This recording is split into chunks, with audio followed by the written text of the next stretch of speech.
Good evening, I'm Arthur, and today I'm gonna practice my English through telling a short story about a long journey of myself and former my teacher, but now it's my friend and a co-worker. Well, it's all started the story in the year 2010 when I was graduate or about to graduate from the Academy of Art from Jerusalem, Bezalel. And I went and met with the biggest experts in Israel in the field of earthquake. And this is a picture from the big earthquake from 2010 in Haiti. And this is the IDF, it's the Israeli army unit called the Home Front Defense. And they have a special unit there that helps in rescue missions all over the world and in Israel. And the moment they heard that there is an earthquake, they went there and rescued a lot of people, survivors. And I met with a lot of the members of this group in Israel, and they showed me a lot of pictures. You can see the big difficulty in rescuing inside the building after the building collapsed. And you can hear the people like trapped inside.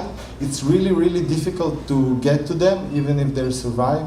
And they showed me all the aspects of the problems, and I spent hours and hours talking to them. And then they showed me one picture. This is the local school in Haiti, and the school completely collapsed. And I saw one picture of a class where I think they said 12 children died there. And there was a crash desk with a pupil underneath it. And it really, this picture shocked me. I was on my way home, and I thought to myself, why are the furniture so weak, especially when all over the world, people, like children instructed to go underneath the table when there is an earthquake. Even here in the States and everywhere, they say hide underneath the table. And the truth is that the table is a death trap. There is no chance to survive underneath the table. So I went back to school and started working on my own desk. I thought, okay, now I'm going to make a strong desk that can help children. And as soon as I started working, I engaged really a lot of engineering and some design difficulties. And my teacher, Ido, said to me, okay, you have to start really testing the tables, okay? We don't have an earthquake like in the closest tower. We need to simulate things and not just working on some sketches. And I really quickly started building a lot of models and tables, and then testing them with my friends. You can see, and I really, after like 2-3 months, came up with some system that what I was thinking about, my idea was instead of building a metal cage, something like 1 inch thick, it will be really strong, but will cost a lot and will be really heavy and not cost efficient. I will think like the person that talked before me, like in cars. The car is made out of really thin metal. And still, when we crash the car in 60 miles an hour, we can survive it. Why? Because there is a energy management system inside the car that deflects the energy of the crash. The same way I designed my table, not to be super strong, but be light and absorb the energy through crash zones and deflect it outside the table. And I built this model, and then I tested it really quickly with some cheap equipment that I got from a friend.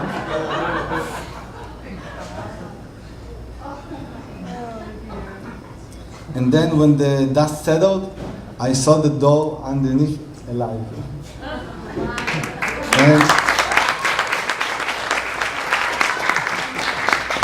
And then I returned with the pictures to Ido, and I say, I think we got something here. And then it's like it was maybe 2 weeks before the deadline, and I had to present something. I made some design to the structure, and this was my final work. I presented it at school, and it was really good. And then I was approached by the school itself, and they told me, okay, we think you're really onto something.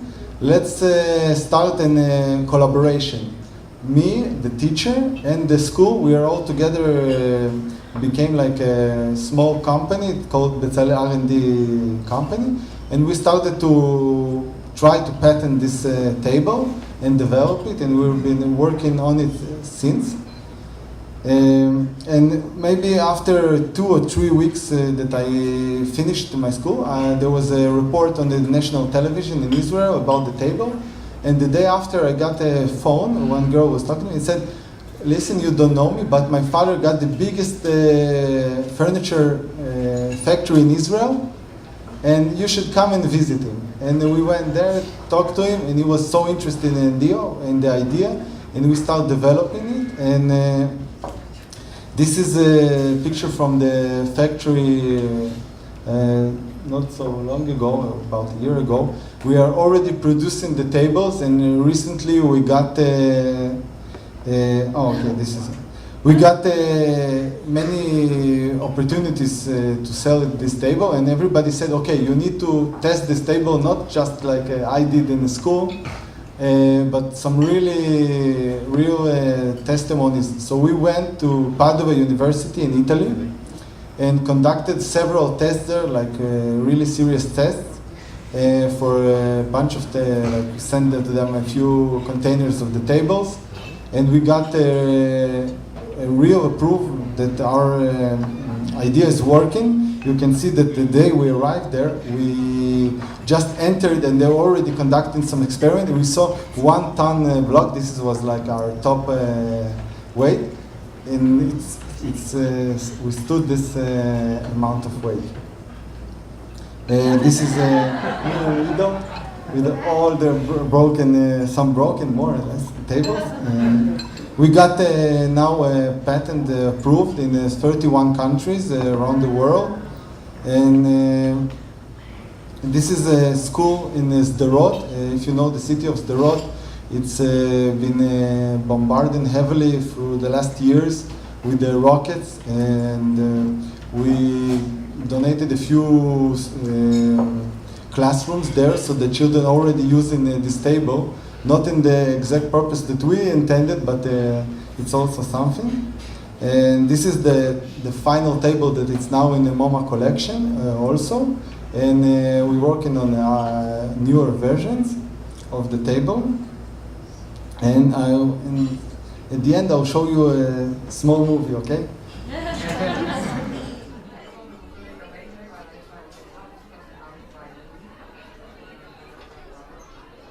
One, two, three.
And another important thing, what I learned from the expert, is that even if I save the lives of the children, how fast the rescue team can reach them.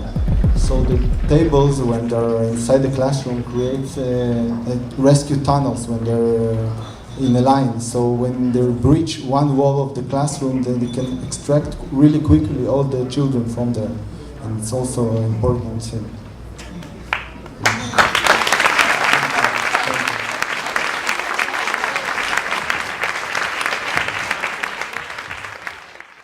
The school completely collapsed, and I saw one picture of a class where I think they said 12 children died there, and there was a crash desk with a pupil underneath it, and it really this picture shocked me. I was on my way home, and I thought to myself, why are the furniture so weak, especially when you can see the big difficulty in rescuing inside the building after the building collapsed.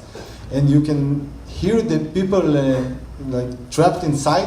It's really difficult to get to them, even if they survive. And they showed me all the aspects of the problems, and I spent hours and hours talking to them.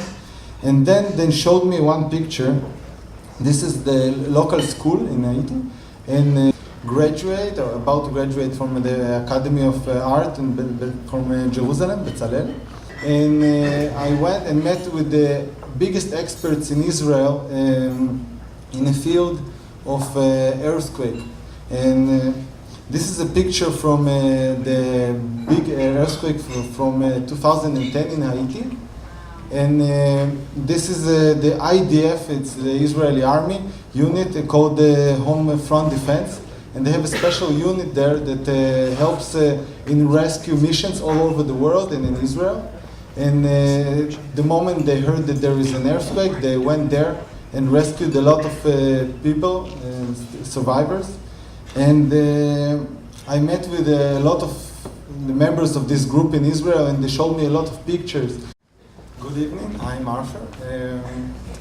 And today I'm gonna practice my English through telling a short story about a long journey of myself and former my teacher, but now it's my friend and a co-worker.